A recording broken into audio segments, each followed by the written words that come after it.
Welcome to the Irish NFL Show's Week 9 recap brought to you by QuinnBet.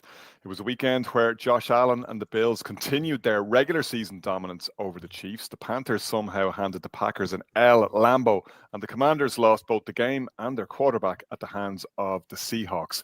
We still have one game left at time of recording here. Monday Night Football sees the Cardinals go to Arlington to face the Cowboys as two teams who can't defend to save their lives promise us a late night shootout to keep us going into the early hours. We start in Green Bay, though, Kieran O'Donovan, and I'll get to the Packers' woes in a second, but let's put some respect on the name of Dave Canales, the Panthers coach, who has thrived despite very difficult circumstances in Carolina, where, I mean, if you put Dave Tepper in charge of Jim Gavin's election campaign, it couldn't have gone much worse. This guy literally couldn't organise a piss-upper in a brewery, one of the worst owners in the NFL. He somehow stumbled into a coach who seems to be starting to make things happen in Carolina. They're 5-4. We've looked at them at times and thought that they were hapless.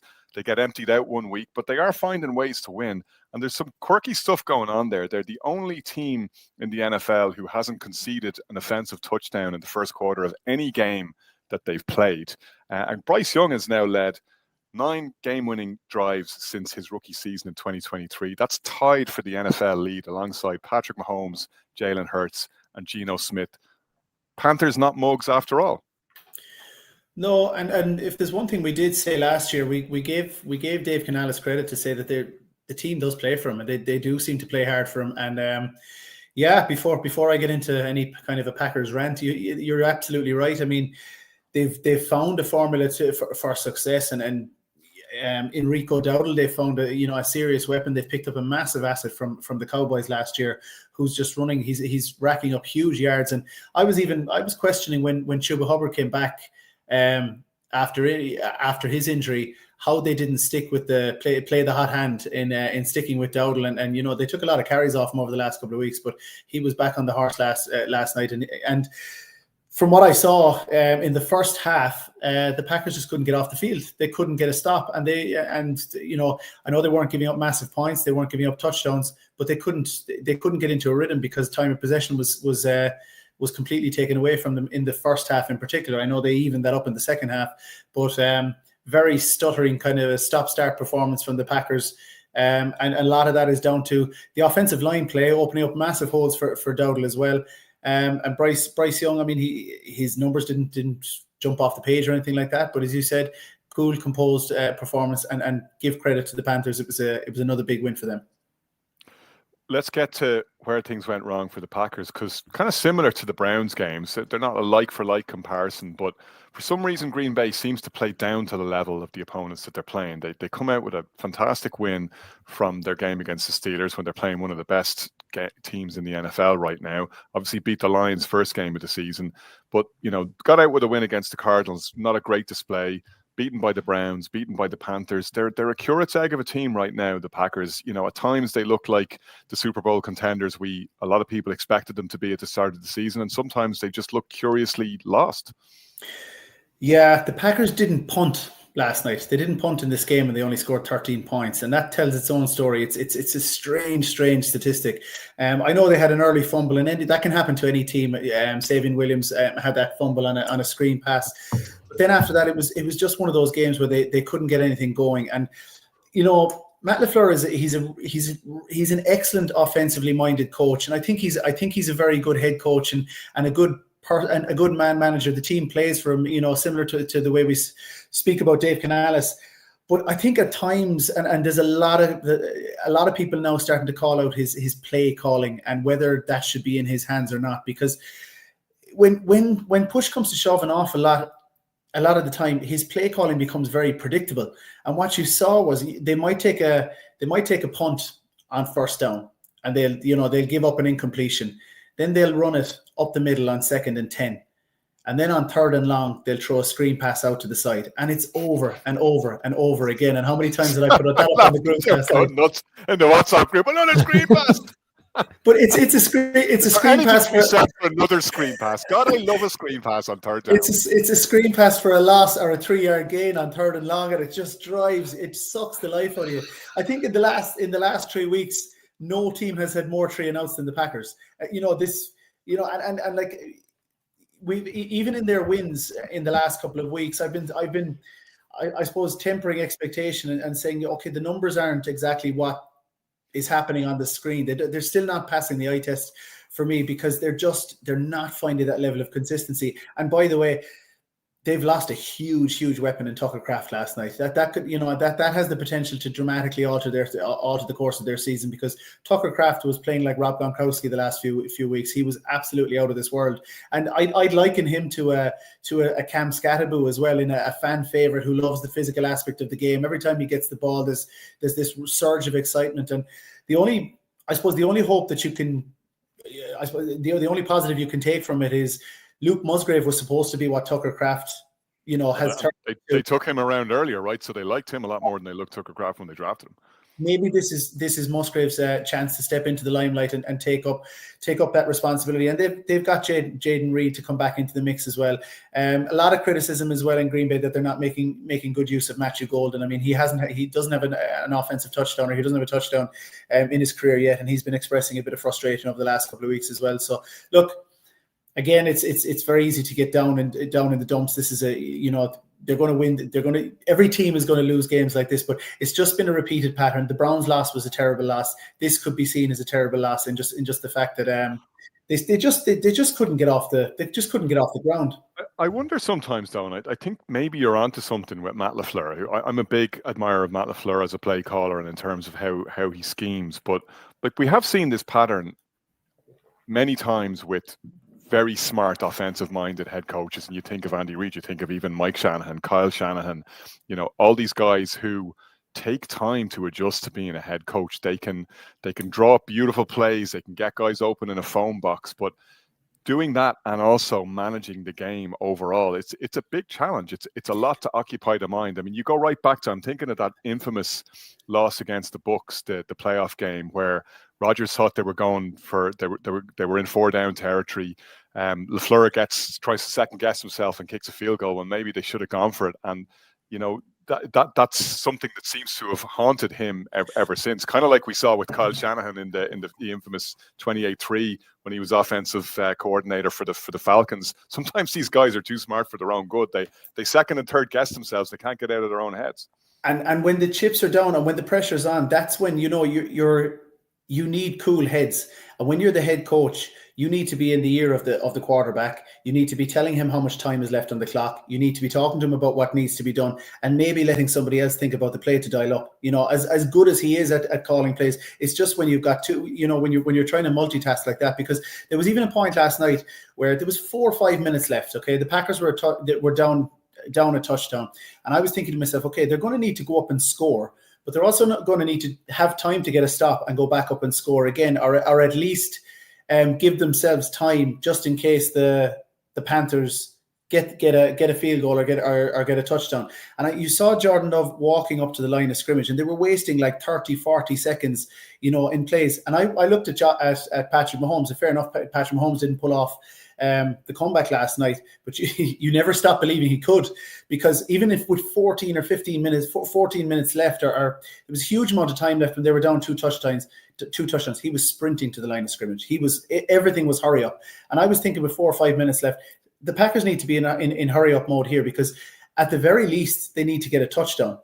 If they don't finish off the drive, they need time to get the ball back and get a touchdown as well. A touchdown isn't going to be enough here. And they were playing as if they were trying to wind the clock down, but there was too much time left to wind the clock down enough to say that a touchdown is going to take us to overtime. So I just thought there was poor game management and clock management at the end of the game as well. And that again might be LaFleur trying to call up, trying to dial up the perfect play, and maybe losing touch of what else is happening around the place. Brian, Sunday Night Football saw the Seahawks put a beat down on the Commanders. The Seahawks are a serious team. They play complementary football. They have strength across the roster. They seem to have, and Mike McDonald identified, a defensive-minded head coach, which goes against the grain in terms of what a lot of teams are looking for. It's been said in the past that the reason why they went for him is because they were looking at what was around them in the division, and they needed the anti-Sean McVay, the anti-Kyle Shanahan, to triumph in that stacked NFC West. But so far, they are looking good for a playoff berth. They found in Sam Darnold an upgrade on what they had last year in Geno Smith, and they're not just beating teams; they're putting them, laying wood on them. Yeah, it's Sam Darnold has really come on, hasn't he? Leaps and bounds, and even when he walked out of Minnesota, like, he really had his own valuation of what he believed he was worth. He wasn't willing to budge on his number. And I know we're still reasonably early in the season, but you're just on this. Even the level of confidence and calmness he's bringing to this team, and we're seeing, like, we're so used to, over the course of the first few weeks of the season, Smith and Jigba. But last night it wasn't the Smith and Jigba show. Yeah, he was there. He was obviously a huge contribution in terms of moving the ball. But like the big scores and the big players came from younger and rookie players. And it does strike me as this, which endorses what both the coach and the GM have done there. To your point, and they were happy to offload DK Metcalf. They obviously let Geno Smith go as well. And sometimes you see that thing happen where you let go of the star receiver and the others blossom in his wake. Yeah, I'd even throw Tyler Lockett in there, Connor. I know he's like probably falling off. I wouldn't say he's fallen off the cliff, but he's not at the same level in which he was. We saw him playing for the Raiders last night. He's been to the Titans. But you're talking about that unique situation where you've had Geno Smith, Tyler Lockett, and Metcalf essentially for the bones in 2 years doing everything with a complementary running game of Walker.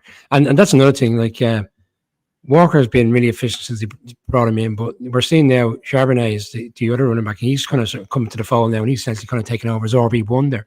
They've got a lot of players around, and defensively, like we speak about players in which the Giants will let go. Leonard Williams, like, for me, stellar player, another one of the Giants, and I got the deal at the time. But even last week, the Monday Night Football game against the Texans a couple of weeks ago, and you see him on the sideline, and he's so enthusiastic. They clearly love playing for this head coach, and obviously he's defensive-minded head coach, which helps those players. But even the defense, Connor, over the course of we're seeing, what I feel is they're really kind of getting back to, it's not Legion and Boom territory, but like when you're shutting teams down, as untrustworthy as the Commanders have been this season, they're inconsistent. They've had a lot of injuries. Jaden Daniels been in, he's been out. McLaurin comes back last week after a long-term injury. He's gone again.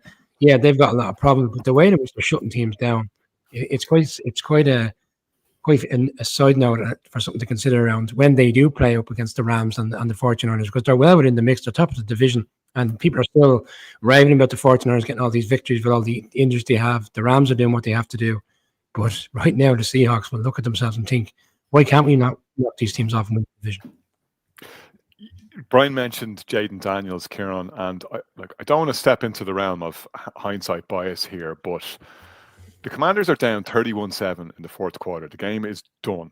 They're not coming back at that point. And, we're under 10 minutes to play. Why is Jaden Daniels still in the game to get injured? I remember talking about this with Dan Campbell a couple of years ago when, was it Sam Laporta who got injured, in a blowout win in the fourth quarter? That's just not smart play to leave your star player out there. A guy who's coming back from injury, who's not necessarily the most resilient or most big-boned quarterback to begin with. They were asking for trouble here, and unfortunately they got it. Yeah, and it was a fairly horrendous looking injury as well. It was another one of those graphic ones a week on from Scatterbu, who we've already mentioned. His arm's not meant to be pointing that way. Yeah. No, you feel like, first off, you feel for Jaden Daniels, another guy who seems to be catch the injury bug pretty quickly, and you just wonder, you'd wonder how many of these kind of these injuries can he take, because he, for a quarterback, you need consistency. You need to be out there week in, week out, and as well, to, I suppose, for your stock to rise or for your stock to stay high. Your mother would lay on the couple of extra spuds from him if he turned up for dinner. Like, he looks like he needs a good feed.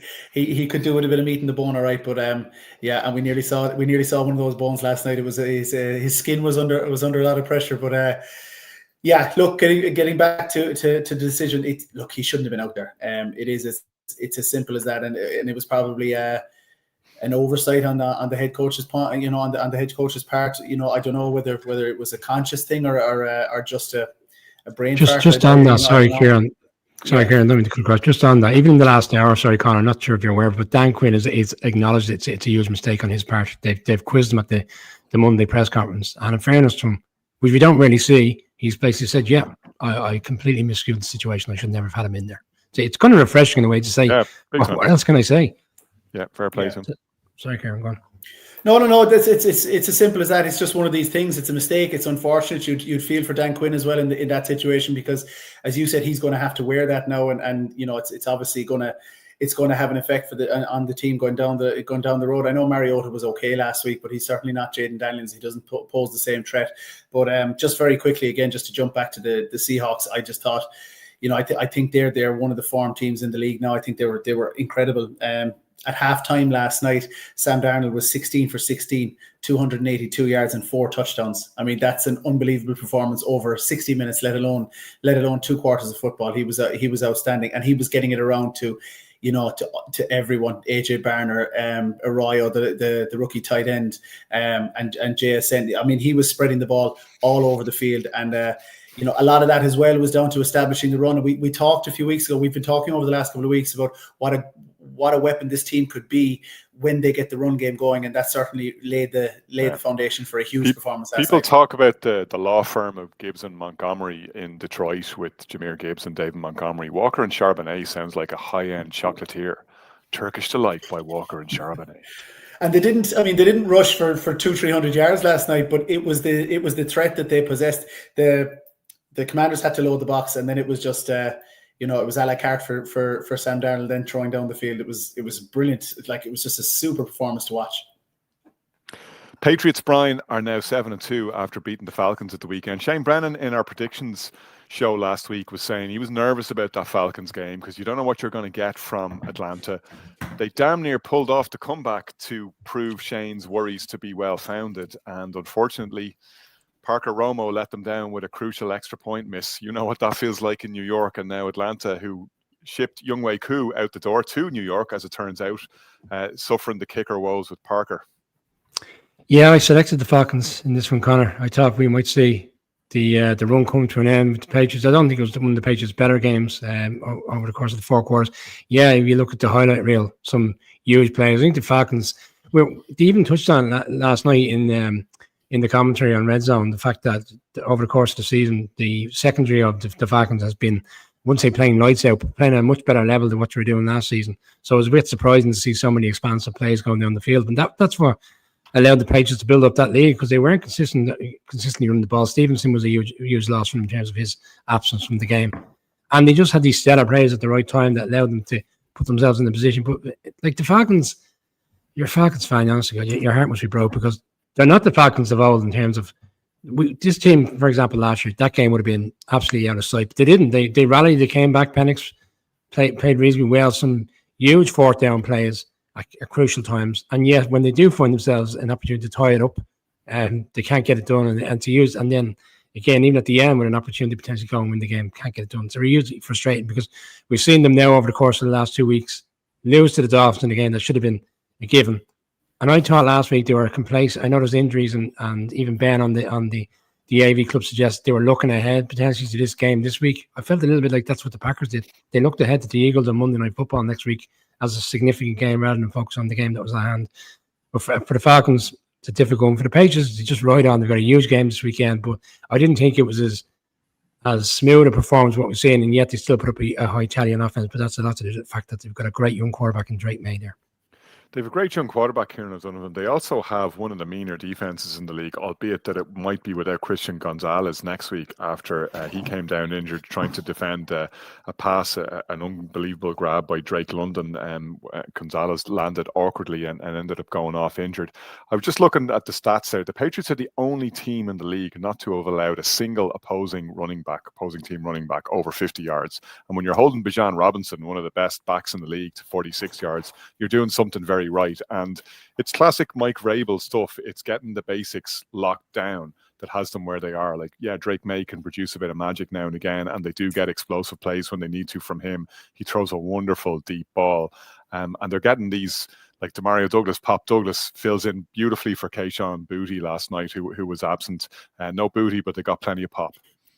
Yeah, and when you listen to the previews of this game during the week, it was like it wasn't a surprise that they they performed so well against the run, even though they were going up against one of the best backs in the league. They held them, as you said. It's the second week in a row now that Bijan has been held to under 50 yards, and that seems to be somewhat of a path to success against these Falcons. As good as they were through the year, and as good as Drake London had a monster game, 3 touchdown grabs, huge, like incredible athletic plays. But it does seem to be the case that if you shut down Bijan, you give yourself a huge chance to win. And I agree. I mean, it wasn't May's best game by any manner of means this season. He had a fumble, and that was his 7th fumble actually. I think he's only lost 2. He's recovered most of them, but he's fumbled the ball 7 times. That's something he's going to need to clean up. But some of the passes he had, and on that play, Kieran, sorry to interrupt you. You saw the 2 Falcons pass rushing rookies, the 2 first-round players, both combined in there. One strips the ball, one picks it up and rumbles down to the 10-yard line. Again, this maddeningly inconsistent plays from the Falcons. One week these guys are sensational, the next week they're anonymous. Yeah, and it was those 2 rookies again, and they are getting some change from the 2 lads. But some of the throws that Drake May was making were, they were beautiful to look at. That ball across the field that you mentioned to Pop Douglas was it was a super pass. It was 58 yards, and then they got a nice run after the catch from Diggs as well for his touchdown. So everybody is chipping in, and it's just and again, you say a team that can win these games when they're not at their best. That's a team that you need to watch out for. And we'll talk about the Bills later on. But the Bills have we've mentioned it last week, they've got a real fight on their hands in this division. Well, let's get to the Bills right now, Brian, because they beat the Chiefs in arguably the game of the weekend. As you predicted, in fairness to you, they always beat the Chiefs in the regular season, and we should have paid more attention to that trend. Whereas the Chiefs tend to win the playoff games, the Bills nearly always handle them in the regular season. And Orchard Park has not been a good place for the Chiefs to go in regular season play. Josh Allen with 2 touchdowns. Quick shout out to Josh Allen and Haley Steinfeld for the 2nd week in a row. Best Halloween costume by far I saw in the NFL. Josh Allen dresses as the Water Boy, and Haley Steinfeld dresses as Vicky Valancourt for fans of that movie. Whatever Josh Allen was drinking, it must have been high quality H2O because he got the victory. Where do we go after that? We could be waiting all day for that, weren't we? By practicing me Adam Sandler in front of the mirror all day long. I think what we've seen in the past over the last couple of years, teams that go into Buffalo and find ways to win, they get out early, they get a lead up, they take the crowd out of the game for certain parts, and they try to have these methodical long drives, keeping Josh Allen off the field.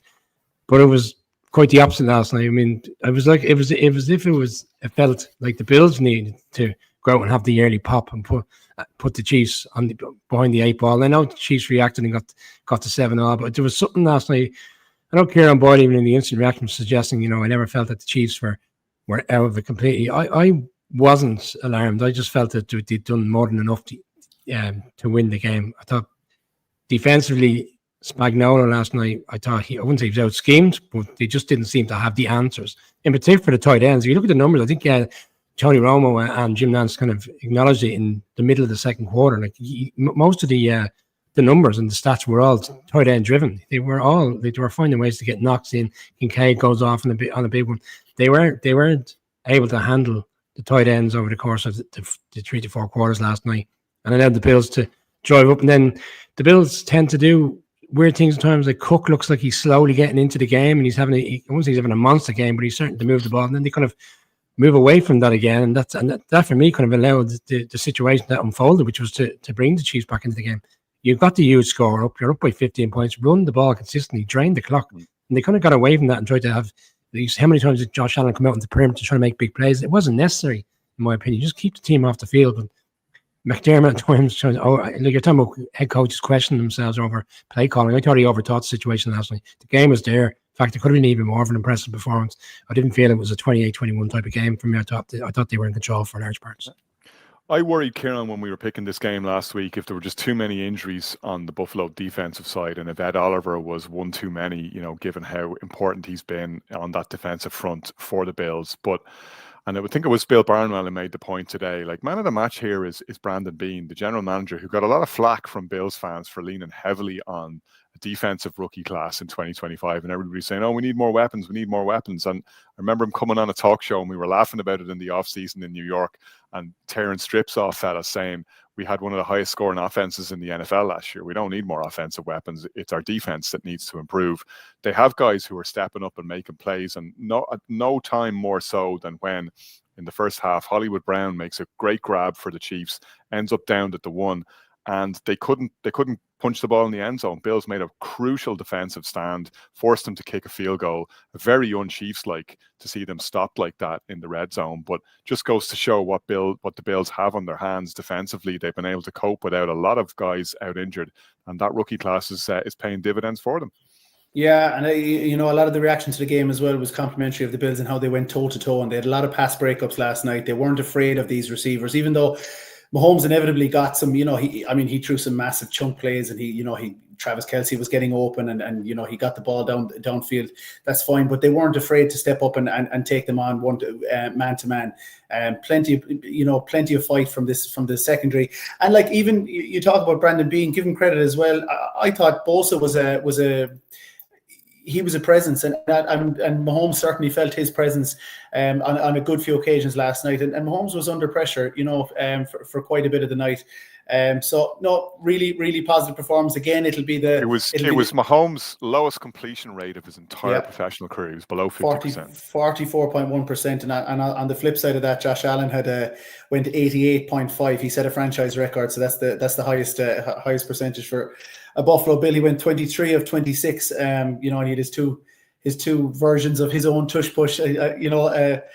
The keeper off to the left, he goes to the same side every time. I don't know how he keeps getting into the end zone, but a huge performance from him, huge performance from the Bills. And again, we talked about the Patriots and the fight they're going to have. The Bills want to get that home field advantage. And if you look at the Chiefs, actually, I mean, we've talked, and I speak about it every week, how interesting the AFC West is. That's a huge game as well. And the Chiefs have 2 games coming up in the next 2 weeks. They've got the Broncos and they've got the Colts. And if the Colts can bounce back after their loss, and I know we'll get to them as well, and put one on the Chiefs, and if the Chiefs can't get the job done in Denver, the best they can do is split with the Broncos and Chargers in the division. They're not home and homes for a playoff place. They still have work to do to get out, and I know a lot of people will back them to do that, but it's just not a foregone conclusion yet this season. 2 mouth-watering games indeed. We've another mouth-watering game to talk about after the break. Great odds. You're in control. You always bet responsibly, and you're not afraid to choose alternatives. That's why you bet with QuinnBet. Build your own unique football bets with Create a Bet. Winning team, first goal scorer, number of goals, the possibilities are endless. And with a 4-star Trustpilot customer service rating, why not give QuinnBet a shot? QuinnBet, we bet you love it.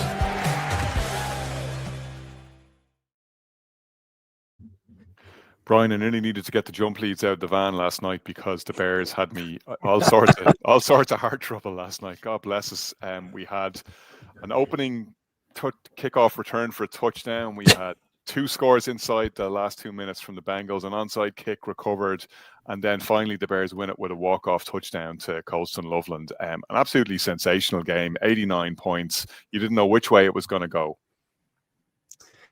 Peller, it was around this time last year when the Hail Mary happened. It might have been even consistently, it could have been quick enough the same weekend, and maybe it wasn't, probably a little slightly earlier. And we spoke about how the Bears season derailed. Obviously, we're under a new regime, new head coach, different mindset within the team. I think this could be the polar opposite of where they are last year. I think this win last night could actually do essentially what it did to the Commanders last year and make them really push on. And why not? Why not have the Bears in the playoffs this year? Why not have the Bears winning the NFC North? Because it's. I know we're going to come to the other games. It's very much in the equation now. What impressed me was Bears of old. That was an implosion situation coming. That I could see the headlines. I could see Ben Johnson trying to paint over the cracks in the press conference. I could see every Bears fan saying, "Well, this is the Bears. This is what they do." It felt to me like a bit like what we were watching a few weeks ago. I was saying in the WhatsApp group. There you go. Watch them lose it from here. Yeah, and I had that feel of the Giants Broncos game from a few weeks ago, but thankfully for you and for all Bears fans that because there's quite a few and we know a lot of them, and they came out the right side of it. Loveland was always a fantastic pick, but I think unfortunately for him, he's been overshadowed by Tyler Warren because of the nature of the cold season. But he stepped up in a big way last night, and I thought Caleb Williams stepped up in a big way because he was in a precarious situation at the end. He's trying to put them in field goal range. Like even the throw itself, for me, any better defense might have came across that, but I understand why you had to throw it into that situation. But we've seen better defenses with better with defensive backs, safeties come across and take that one away. And today we'd be talking about, is Caleb Williams the real deal? It's a good point, because that Bengals defense is awful. Like they're just so bad at every level. They shouldn't take away from a great performance offensively, though. There's 4 players around them, and even if they can't close down the pass or break up the pass, there's 3 around him when he catches the ball, and he manages to bounce through 3 of them, and then his athleticism comes to the fore and he finishes it off. But yeah, to your point, as a Bears fan, there's a couple of things I saw that were very encouraging, and you called out the first and most important one, which is that you've seen the Bears now in 3 out of the last 4 weeks against the Commanders, against the Raiders, and against the Bengals last night, pull out wins in situations where things were going against them. And, some of those things very much in their own control, and they were shooting themselves in the foot. Like, the defense is not playing well. If they don't get turnovers, they're not able to get off the field. Special teams, they had 2 terrible plays last night. One, I've rarely seen a guy return a kickoff completely untouched like that. The first time he had contact was when Cairo Santos tried to tackle him. Like, how does nobody lay a hand on him until he's that far down the seam? Ridiculous. And then the onside kick. The one thing that you need to do is avoid touching the ball until it goes 10 yards. The Bears player ends up touching it inside 8 yards, which is unforgivable. It's a live ball, and the Bengals somehow come up with it. It's like a 1% play. Bengals get the ball back with a chance to win. But as you say, and Caleb Williams is another one that kind of confounds me, because I watch him time and time again miscue very easy throws, straightforward slants and screen passes that are he rushes into them. His technique fails him, and he dirts them, or he overthrows them. He overthrew Roma Dunze or threw it behind him actually in the end zone on what should have been an easy touchdown strike at one point when the Bears ended up settling for a field goal. And yet he does the complicated stuff really well. He's absolutely ice cool. That's another game-winning drive. Again, 3 in the last 4 weeks for him, fourth quarter comeback drives. He is able to execute in those critical moments, and he does do some spectacular things. But what's really encouraging from a Bears perspective is, and we're in new territory here from a Chicago Bears perspective, the offense is just doing all sorts of, Ben Johnson layering on additional difficulty each week. We're seeing the trick plays that we saw in Detroit. Like, this was an offense that couldn't get out of its own way last year. I know there's some new personnel. The offensive line, by the way, 2nd in pass block win rate and 3rd in run block win rate. Like, the Bears have one of the best O-lines in the league right now, and they're allowing Caleb Williams to cook, and they're allowing other people to cook as well. DJ Moore throwing a touchdown pass, Caleb Williams with 2 receptions last night. And I know, there's a school of thought that, Ben Johnson is emptying the playbook too early. You don't want to give people too much sight of these trick plays. But what it's doing is, firstly, it's expressing confidence in what he believes the offense can do and backing the players and getting more out of them. And secondly, it's stressing offensive or defensive coordinators on the other teams out. Like, people, in contrast to last season when they knew exactly what the Bears were doing within each personnel group. And Ben Johnson is saying, I'm going to put this personnel group on the field, and there's 20 different things we can do from this same look. There's not 1 or 2 like last year. It's 20. And I'm going to make you guess. And, when you see Kyle Monungai slotting in for DeAndre Swift, going for well over 100 yards at 7 yards a carry, Bears averaging, I think, 6 or 7 yards per carry now this season in the run game, and everything builds off that.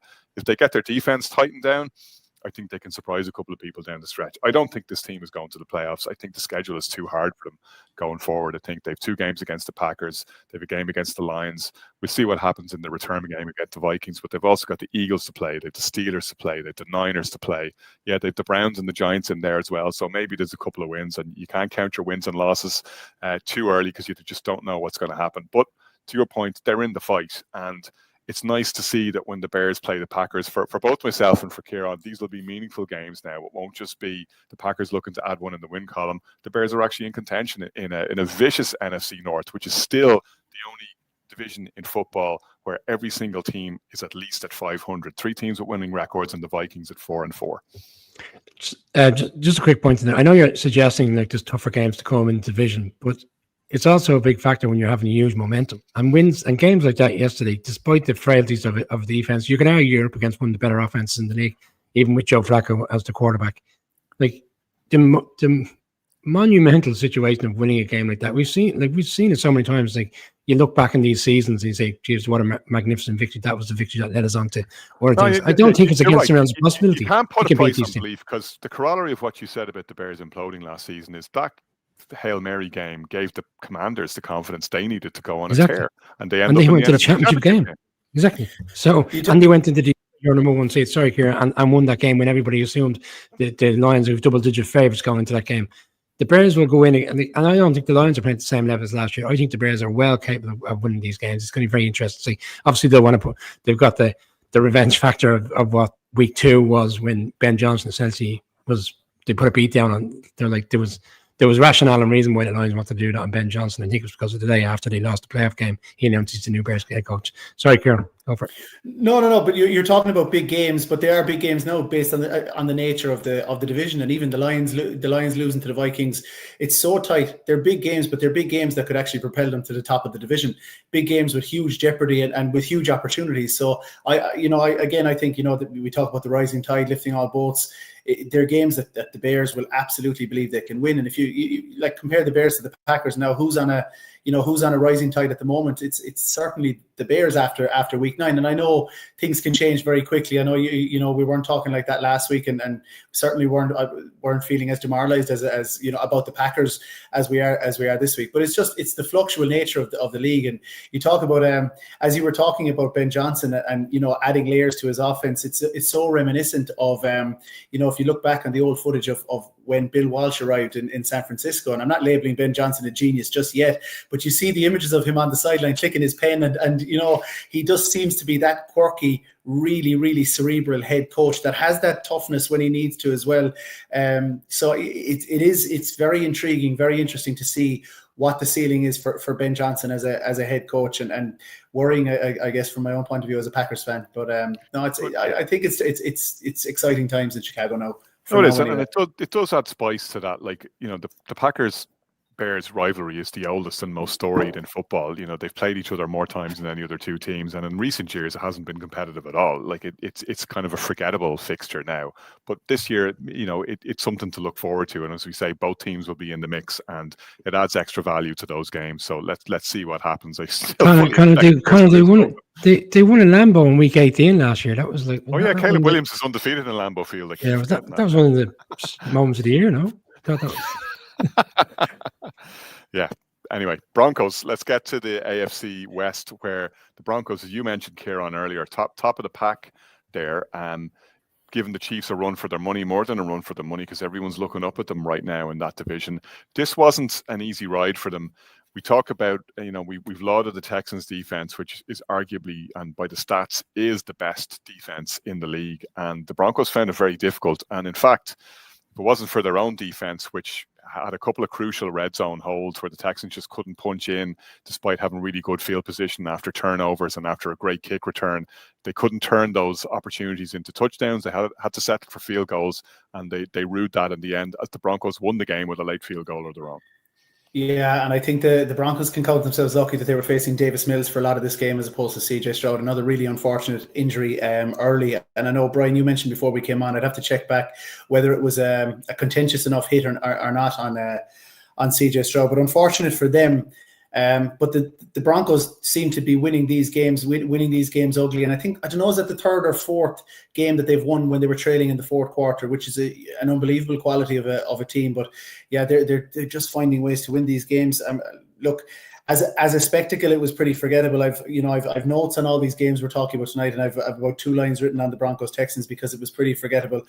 5 field goals from the Texans, and I think they had 6 consecutive punts after the CJ Stroud injury. So all I can say about this win for the Broncos is that it was a matter of getting over the line. And Bo Nix, he scrambled when he had to scramble. He wasn't spectacular, but again, he got the job done. And he's another good, gritty second-year quarterback that I think they're happy to have in Denver.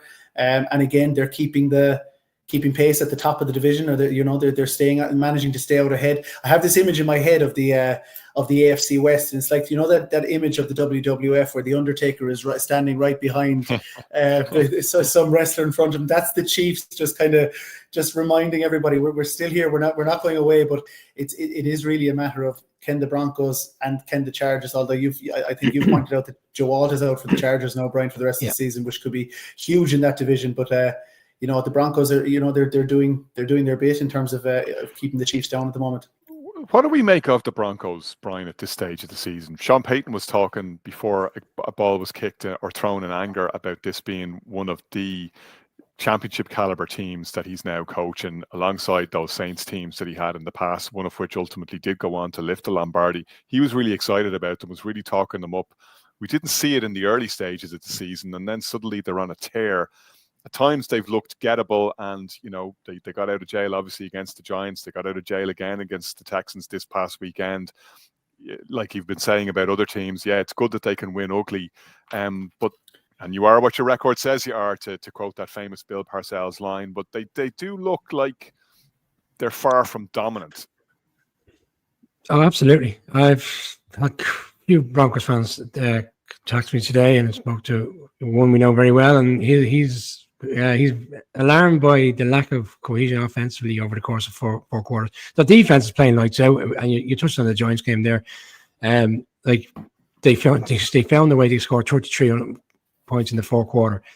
Last weekend probably was back to what you would expect offensively, but then you could argue this Cowboys defense is not worth the paper it's written on at this stage of the season. They're continuously giving up huge plays, and when they go up against any team that has a reasonably good offense, they're going to struggle. Yesterday, defense held them in the game for large parts. Like, where is Bo Nix in all this? Because Bo Nix has been up and down over the course of the season. He comes out with a fantastic fourth-quarter performance against the Giants. Kieran alluded to there. He gets that big running play towards the end and puts him in position. But he was non-existent essentially for 3.5 quarters. Shall we say, close to the end of the game until he came up with that marquee drive. Yeah, he has the 2 touchdowns, but he's not playing at the level in which we saw last year. My concern for the Broncos is when they do get to that back end of the season, they're coming up against teams that are all fighting for playoff places. They can't go into a game and expect to find a way to navigate a victory in the fourth quarter. They can. Maybe their defense is so strong and they can do that, and they'll keep them in the game. But you feel like that kind of luck tends to run out in the end. They've got the Raiders on Thursday night, so it's probably realistically another win in the offing this week. But there's huge games to come, and if they don't correct the situation of playing complementary football for 4 quarters, I think that's where they'll fall short. Certainly think they're going to be in the playoffs, but I'm still not convinced they're going to win the division. Kieran, let's move back to the NFC North rather, because the Vikings won against the Lions to even up their record at 4 games, 4-4, and keep things even tighter in the North, as the Packers lost as well. So you've 3 teams on 5 wins now, separated by the tie that the Packers had and the head-to-head win that the Lions had over the Bears. It's an absolute, slugfest at the moment in that division. JJ McCarthy back for the Vikings, and they'll be very happy with the way he played, but it's interesting, there's so much hype around JJ McCarthy. Just look at this box score. He's 14 of 25 for 143 yards passing, average of 5.7 yards a pass for a QB rating of 54.5. This isn't Tom Brady. But he's a winner, and that's what they'll take from that. He's wins are a QB stat too. Yeah, he's got grit, and he's got he had that fantastic scramble touchdown at the end to beat, I think, what was his name? Anceloni was coming up, and he just put the burners on it and flew past him. But if there's a man of the match, or if there was a game ball went to anybody in the locker room, I hope it went to Brian Flores last night, because it was certainly, he laid the foundation for that win. And he's been under a bit of pressure this year as well. But if you look at what they did, they held Gibbs and Montgomery, what was it, to 65 yards in total, 65 rushing yards in total. And that's going to go a long way to if you're going to beat this Lions team. They also had 5 sacks and 10, was it 5 sacks and 10 tackles for a loss. And I think Jared Goff was hit 15 times, something like that. So he was under pressure all night long, and that was the winning of the game for the Vikings. The Lions started off, they went straight down the pitch. I think they hit Sam Laporte on 3 times in a row, and that had that huge drive, that huge leg drive for a touchdown. You're thinking, okay, this is going to be another one of those days for the Lions. And in fairness, the Vikings just got themselves back in the game, and a few huge, as I said, McCarthy's stats weren't off the page, but there were some fantastic catches from the likes of Justin Jefferson, TJ Hawkinson. They still show that they have those weapons, and I'm still fond of Aaron Jones, and he had a big night last night. Not huge yardage, but some massive plays for the Vikings when they had to have them as well. So, a great performance, and as you said, in this NFC North, it's going to be one of the biggest, as you said, slugfest. I think that's the best way to put it, of a division.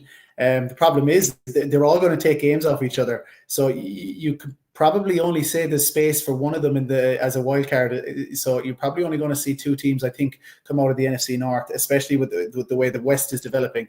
If there even is a wild card space up for grabs. So it's going to be a huge, huge battle to get to the top of that division, which is, it's great for the fans. Brian, I don't want to be talking out of both sides of my mouth about JJ McCarthy, because we were saying in the prediction show last week, boy, this is a hell of a game to be coming back into when you're off the injury list. You're going to Ford Field, one of the toughest places in the NFL to go and win. He came out of there with the win, answered all the questions. They bet big on him. They let Sam Darnold go, as we know. They let Daniel Jones go as well out of that quarterback room. They had Carson Wentz in. He's gone now for the season. So it's all on JJ. And Kevin O'Connell will be very happy with that night's work. Yeah, I think over the course of last week, we've been reading speculation that there's, trouble in the camp, shall we say. People are getting slightly frustrated with Kevin O'Connell. And you touched on it there. He's backed JJ McCarthy fully, 100%. Even when the Aaron Rodgers storylines were going around this offseason, they were all in on him. I think for a lot of people outside of the pale looking in, we're kind of slightly frustrated. We still haven't seen enough of him. He's been out injured for the first year. He was out indefinitely. Then he comes back. So for the new season, plays 2 primetime games, and going into this game, the Lions are 8.5-point favorites. Going into this game, you just assume he's going to a buzzsaw. And he came out. I know his numbers don't jump off the charts, but sometimes it's not about the numbers. Sometimes it's about the composure of a young quarterback going into a situation like that. It's one of your freshest rivals and coming out the right side of it. We shouldn't have been surprised. It was the night for JJ. Connor, all the other JJs that are out there last night, I'll show them out for you. So JJ McCarthy wins. JJ scores a touchdown. Justin Jefferson. Juwan Jennings scores a touchdown. Juwan Johnson scores a touchdown for the Saints. I think that was Tyler Shock's first touchdown. So the JJ night was in full effect.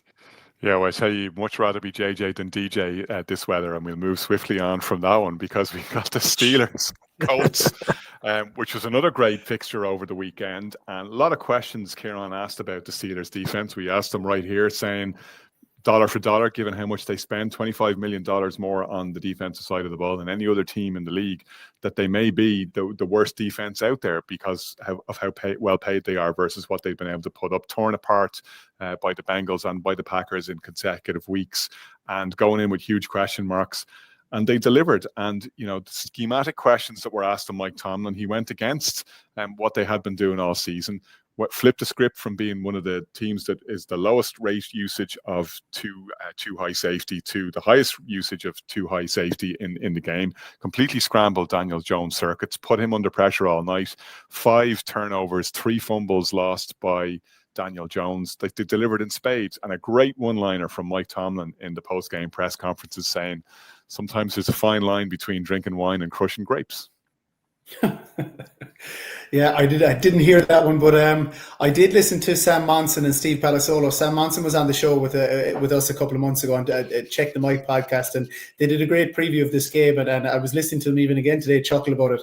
They gave all the reasons that the Colts should win this game, all the reasons that the Steelers should get hammered, and yet they both picked the Steelers to win it because they said sometimes Mike Tomlin does that every season. He has a get right game, and I did hear you as well, Brian. You said something very similar, and having heard the 2 podcasts, I was very tempted to change my pick, and I'm absolutely sickened that I didn't, because it just even though it didn't make sense, it did make sense. Do you know what I mean? I mean, the Steelers are always capable of doing this. Mike Tomlin is always capable of doing this. We should never be surprised when it happens.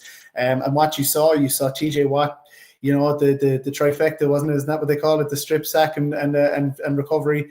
You saw a much hungrier looking defense for the Steelers. I think it was 6 turnovers, was 3 interceptions, 3 fumbles lost by the Colts, and they just gave them a nightmare of a night, and it's when everybody is doubting the Steelers and their ability to win this division and stay ahead of the Ravens, it just keeps them rolling. And there's a couple of winnable games ahead for them as well. So they'll have full belief halfway through the season that they have a firm hold of the AFC North. Another interesting division, even though I think you saw the Bengals fall away this weekend. I think that's the nail in their coffin. But just to touch on the Colts and Daniel Jones, I know there's probably going to be a lot of heat on Daniel Jones after that performance last night. But I would say, I think he's earned in the first 8 weeks of the season. I think he's earned the right to have a bad game, to have a down game, and for us to see how he gets on in terms of next week recovering. I don't think